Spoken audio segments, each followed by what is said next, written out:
decide for me. You're not my dad.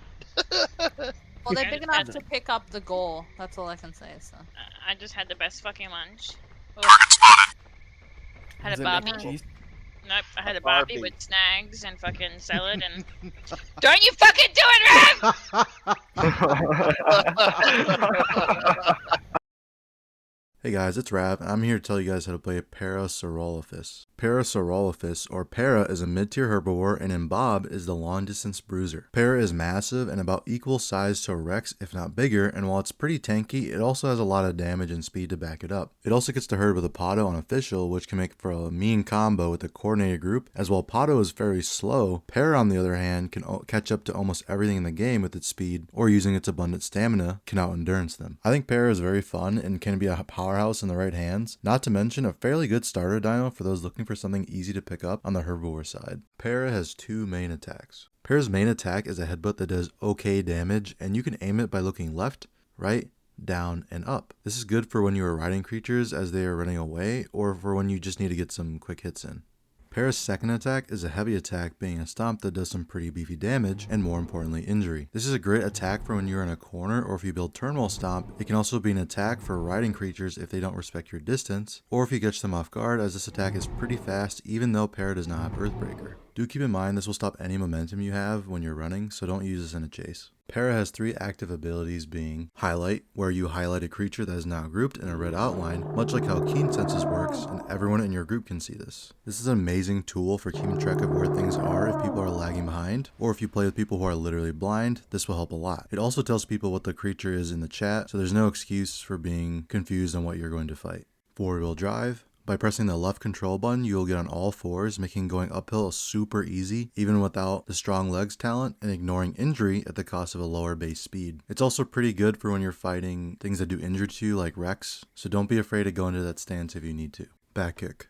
If you're on all fours by again pressing the ability button, you will back kick, dealing no damage, but knocking back whatever is behind you. I'll be honest, I barely use this much, and it's better to just jump turn instead. Do keep in mind though, you won't be able to use the highlight ability while in this stance, and building batter is pretty much just for memes. Now that you know a bit about Para, let's talk about how this bad boy plays. Para is the mid-tier monster that grows fast, can run for a long time, and does a lot of damage to other playables, making a good pair herd very scary to face, as they are basically a pseudo apex, with a large group limit being 7 on Official. Being basically a mini Rex that eats plants also means that nothing can really face tank you, and things that are your size you can still get away from pretty easily, as Para's speed is pretty decent, and even though Para does have Long Runner, it doesn't actually need to build it as long as it gets stamina. But if you want to make use of your mid-tier monster status, you can go ahead and build Long Runner and bully pretty much anything between a Weavenator and below. Going over the news section before I go into the creature matchups, this will be the generalized combat section. That is exactly how it sounds. When you are fighting as Para, it's typically a fear response to which there are two answers, which are forget everything and run, and the better option, face everything and rise. That being said, if you are facing something like a Rex for example, of course try and run first, but if they're going to catch you anyways, just turn and fight. That way even if you do die, your herd can more than likely kill them right after. When fighting, you should pretty much always jump turn, as that makes you turn very quickly, or if you don't have the stamina for it, go into crouch mode. Just remember, if they run, you should get out of crouch mode, as it is a lot slower, though it allows you to ignore injury. Now I'll run you through some matchups for Para. Tyrannosaurus Rex. This matchup is more in the Rex's favor most of the time, as Rex is you but better in almost everything other than stamina.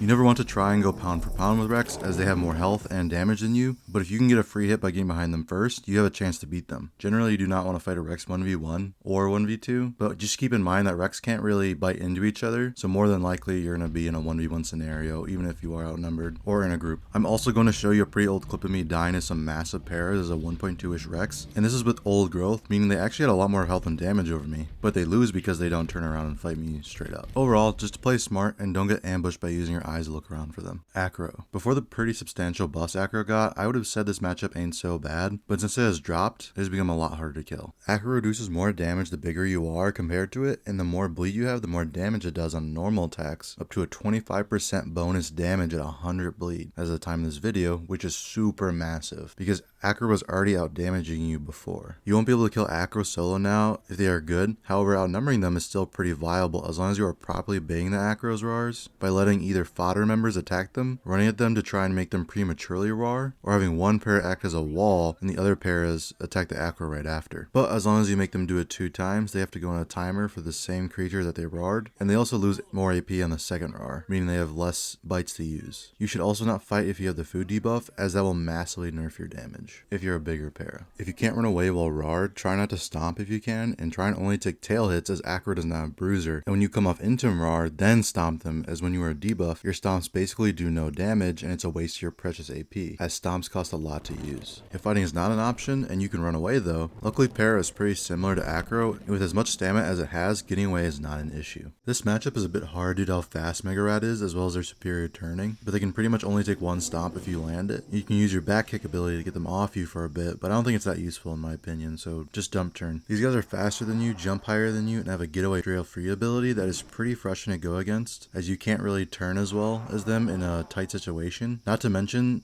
they can also build a long runner, meaning that they will be able to keep up with you most of the time. Bleed also is a bit rough to deal with, but they don't have bruiser, so take advantage of this when you can. The big Mega Rats are also pretty hard to fight as they just jump over your attacks, and if you can, you should always try and be on the defensive because when you're chasing them, 9 out of 10 times they're probably going to evasive, and when they do that head turn, you can use that to your advantage to get into position, so when they land on you, you can get a guaranteed stomp. The biggest thing I can recommend to you is not waste attacks, and try and take calculated risks if it's worth it, and get ready for a really frustrating and long fight. Weavenator, unlike Mega Rat, functions more like a mid-tier bruiser of the terrestrial carnivore class, being a bit beefier and having a bit more health, but it pales in comparison to you. While it is faster than you, it's really not by that much. Its jump, while good, is still pretty comparable to yours, and I think most importantly, it doesn't have an ability that can dodge damage or speed itself up to get away from you while also having no long runner, meaning eventually you can't outrun it. They should not be underestimated though, as they still do a lot of damage and can overturn you if you're not careful, as they also have bruiser. They can also keep track of your stamina, ability power, health, and more with their ability if they invested in it, which if they're in a coordinated group can be really hard to deal with. I would say personally, if you play smart and don't overextend yourself from your group, you're going to be okay. You can also try and play in the water if you can run and not swim in it, as you are much taller than them, so while they are swimming, you can actually stomp them. Cychania. I'm gonna be honest, I don't really recommend fighting Cychania unless you have an Apata to do a lot of the heavy lifting, as getting close enough to stomp or headbutt them can usually mean that they can hit you anyways, and Reflect is pretty good against you. Luckily, your back kick, if you are facing their head, can allow you to knock them back, which is helpful when they're running away from your Apatos, or in case your Apatos need to run away from them. However, do keep in mind that if they reflect, they can't take any knockback damage, and they'll just walk through you, so do your best to try and bait them first. For this matchup, you're probably just gonna want to stay in your 4-wheel mode if you do take damage. Just avoid any steep hills they could abuse to catch up to you. Coheloceratops. Koa is pretty much you with a few key differences. Koa's stomp and basic attack does a lot more damage as well as doing bleed and a lot of knockback, but it also takes stamina to use, so making them run around as much as possible to avoid getting stomped is not a bad idea. Koa also has a free damage reduction on its head, so you should pretty much never go for a face tank. However, Koa is a lot slower than Para and doesn't have bruiser, so going for tail hits is always a good idea, especially if you can distract them with superior numbers. Specifically Mosasaurus, but pretty much the rest of the aquatic roster. Despite being the 3rd heaviest creature on land as of the date of this video, Para does not handle Mosa especially well due to its low damage on its headbutt and lack of a stomp, but I think most importantly, it's really slow swim speed, even with Aqua. If you really need to drink that bad, you should try and have Apatos defend you, or if you're playing a community server that allows it, Lurdus to check the watering hole. Your best bet is to try and stomp them before they grab you if you're on shore at least once, but again,